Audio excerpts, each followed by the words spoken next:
Hola amigos, soy Metal Locuendo y hoy voy a hablar sobre algunos misterios y curiosidades en las consolas de videojuegos y en algunos juegos que encontré mientras navegaba en la red. Bueno, mejor empiezo. El círculo de la muerte de la consola Xbox 360. Esta leyenda es muy conocida. Y bueno, adelanto que no es una mera leyenda, es totalmente cierto. El Círculo de la Muerte es el nombre que los usuarios le pusieron al problema que asoló a toda la gran tirada de las primeras consolas Xbox 360 que salieron a la venta. Un gran porcentaje de estas consolas, de repente, sin avisar, dejaban de funcionar por extraños problemas en los componentes internos y dejaban tan solo un círculo rojo de 3 líneas alrededor del botón de encendido de la consola, el llamado Círculo de la Muerte. Cuando este círculo apareciese en tu consola podías darla por muerta, pues se acabó. A partir de que aparezca ya no podías hacerla funcionar.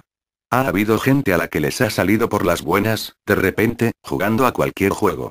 Otros que nada más que encenderla se han encontrado el maldito círculo en su consola y no han podido hacerla reaccionar. Incluso corren por internet unos rumores de que cubriendo toda la Xbox con una toalla una vez aparecido este círculo puedes hacerla funcionar por cortos periodos de tiempo como unas 3 horas, e incluso hay gente que asegura que tras cubrirlas con una toalla durante unos 15 minutos se les reparó totalmente, pero son los que menos. Bueno. Pasemos a lo siguiente. La leyenda que dice que la consola PlayStation fue creada originalmente para Nintendo. Esta leyenda parece ser bastante cierta. Todos sabemos que PlayStation es una consola de mucho éxito de Sony, pero la historia cuenta que en 1988 Nintendo intentó negociar con Sony para que ésta le crease el llamado Super Disc, que sería el equivalente al CD-ROM de hoy día, con la idea de integrar esta unidad lectora en la nueva consola que Nintendo quería preparar, la Super Nintendo. Parece ser que posteriormente Nintendo se echó atrás, pues creían que este método de lectura, el Super Disc, no tendría futuro, así que la unidad de Sony nunca fue introducida en la Super Nintendo, aunque curiosamente Super Nintendo se quedó con una ranura o puerto en la parte inferior que no sirve para nada, y decían que servía para conectar algo para mejorarla. Se referían al Super Disc que nunca salió a la venta finalmente. La leyenda cuenta que Sony usó las bases del Super Disc que estaban creando y que Nintendo había rechazado para crear lo que hoy conocemos como PlayStation, aunque antes se habían pasado por varias fases de desarrollo en los que se desecharon varios modelos, uno de ellos con capacidad para leer VHS, casetes de música e incluso cartuchos de SNES, hasta que finalmente Sony se decidió por romper toda conexión con Nintendo y crear su propia consola con juegos en CDS, la PlayStation que conocemos hoy día. En la ya extrema leyenda urbana se dice que se llegaron a preparar 200 unidades del modelo de PlayStation que leía cartuchos de Super Nintendo. La siguiente leyenda es la del no muy conocido juego de E.T., el extraterrestre, enterrado en el desierto. Tras el estreno y éxito total de la película de Spielberg E.T., Atari creyó que haciendo un videojuego basado en tal pelotazo les haría ganar una innumerable cantidad de dinero, así que se pusieron rápidamente manos a la obra y fabricaron millones de unidades de cartuchos del juego E.T. para Atari, más juegos incluso que consolas se habían vendido, pues se esperaba que la gente comprase el juego y también la consola si no la tenían aún. Pero el juego, publicado en 1982 y desarrollado por Howard Scott Warshaw, era pésimo, más de lo que nadie pueda imaginar. Gráficos pobres, diversión nula, incluso algunos fallos bien grandes. Uno de los más conocidos era que podías caer en un agujero donde no había salida posible y lo único que podías hacer era apagar la consola.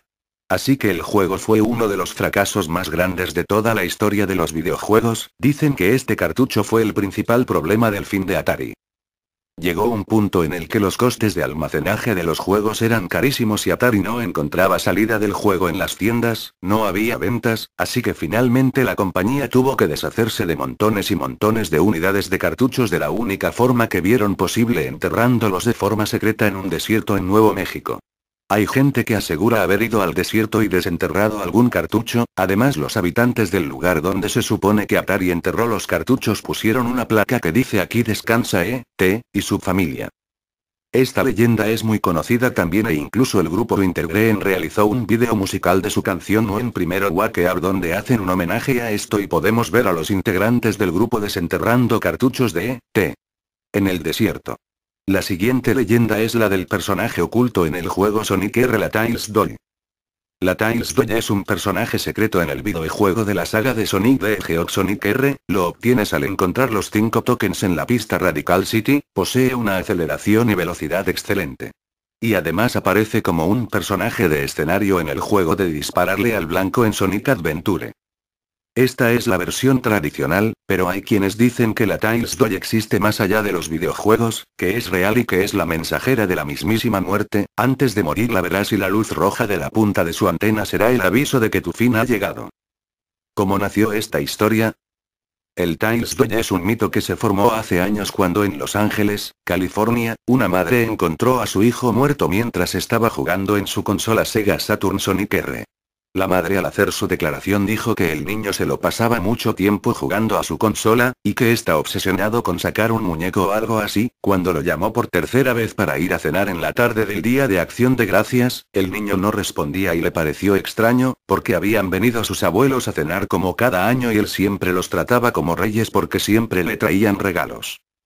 La madre fue a verlo al segundo piso y declaró que tocó insistentemente la puerta, pero el niño no respondía. Al entrar lo encontró con los labios azules y las pupilas dilatadas y espuma en la boca. Lo peor, según señala, es que el niño estaba boca arriba con la vista perdida en el techo, y de la televisión se repetía una y otra vez una canción que decía "Can you feel the sunshine?" ¿Puedes sentir el brillo del sol? Según los informes del Los Angeles Police Department, el niño murió asfixiado mientras sufría un ataque epiléptico, lo cual fue bastante raro, ya que no había antecedentes familiares de la enfermedad. Asumieron que el niño se emocionó demasiado y sufrió de espasmos, lo que lo asustó al grado de no poder respirar. El mito surgió cuando la familia, luego del funeral, decidió donar sus cosas, cosa común en las familias estadounidenses, pero regalaron la consola a el mejor amigo del niño, quien se puso a curiosear y jugar. La Sega Saturn venía con el último CD que jugó el niño, Sonic R. Al probarlo, vio que lo último que había hecho según la memoria del juego fue desbloquear a Tails Doll. Esto fue posteado por Iron7, un bel amigo del niño que murió en un foro, y luego se extendió el rumor del juego maldito.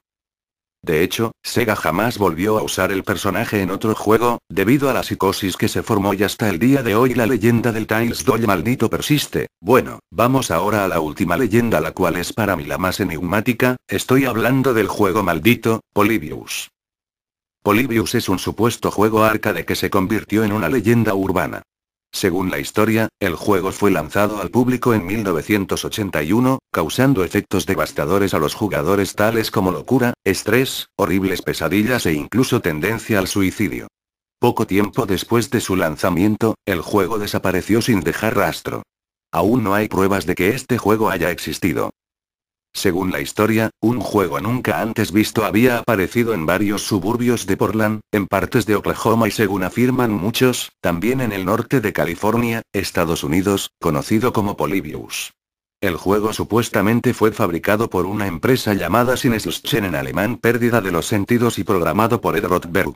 En él, manejábamos una nave que disparaba a una serie de enemigos mientras las fases se desarrollaban con una temática tipo puzzle. Asimismo, todos los testigos coincidían en que una particularidad del juego era que no movíamos la nave con el mando, sino que hacíamos rotar la pantalla alrededor de la nave. El juego constituía una revolución por aquella época, y su aspecto gráfico, de colores vivos y abundantes efectos lumínicos, constituyó una fuerte llamada de atención para todos los fanáticos de lo pixelado. Al poco tiempo, el juego se convirtió muy popular, hasta llegar al punto de la adicción en algunos jugadores. Los relatos de las personas que tuvieron la oportunidad de jugar hablaban de combinaciones de luces y gráficos estroboscópicos, además de mensajes subliminales. El juego provocaba a los jugadores graves efectos en el cerebro, como mareos, convulsiones, vómitos, pérdidas de memoria, alucinaciones auditivas y ópticas, ataques epilépticos y terrores nocturnos. También aseguraban ver caras fantasmales por el rabillo del ojo recorriendo la pantalla del juego a una velocidad casi imperceptible, así como mensajes que instaban al suicidio o al asesinato, tales como "Kill yourself, mátate", "No imagination sin imaginación, no thought, no pienses", "conformate, honor a Patty sin honor, do not question authority, no cuestiones a la autoridad", o "surrender, sométete", entre otros. Muchos afirman haber oído voces y lamentos entremezclados con el fortísimo y confuso sonido del videojuego. Curiosamente, la máquina al principio provocaba una gran adicción, para después generar un odio visceral al mismo.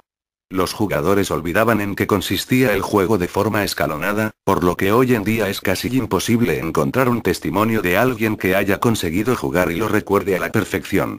Cuando se cerraban los salones de juegos, algunos testigos afirmaban ver a dos hombres con trajes negros. Se dice que pueden ser los hombres de negro que entraban a hablar con el dueño de los salones y tomaban notas en virtud de los efectos que el dependiente les relataba. Un par de testigos aseguraron que estos señores se habían olvidado de salir del menú de opciones y que cuando miraron a la pantalla contemplaron atónitos cómo habían en los mismos parámetros tales como pesadillas, terrores nocturnos, amnesia o alucinaciones auditivas y mensajes subliminales. Finalmente, la prensa local de Portland se hizo eco del fallecimiento de un jugador tras sufrir un shock mientras jugaba. Desde la aparición de la noticia, las máquinas desaparecieron de los salones de juego tan rápido como habían aparecido.